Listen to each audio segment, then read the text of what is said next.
Noi amministratori del PD con cui ci siamo confrontati siamo pronti a trattare insieme al Presidente Zaia, quindi mi trovo più appassionante incominciare a parlare del merito invece che sul sì e sul no, perché diciamo che è un referendum con una risposta unica, è a casella chiusa e siamo certi che vincerà il sì.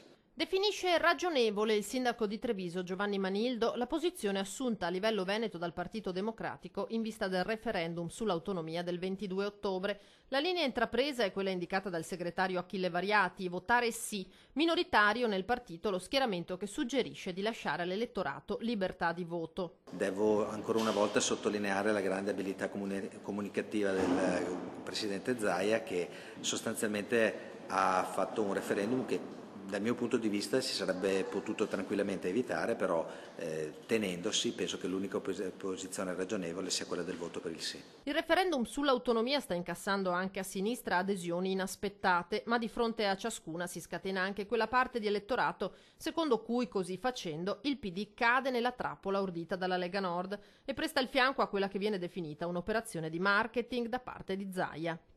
Ci vuole l'onestà intellettuale, e io al Presidente Zaia questa la riconosco, di cercare di far sì che questa non sia una sola operazione di marketing, e su questo bisogna quindi riempire di contenuto il referendum. Aspetto che ci sia anche questo elenco di materie sulle quali si vuole una maggiore autonomia. Concretamente cosa vuol dire raggiungere autonomia?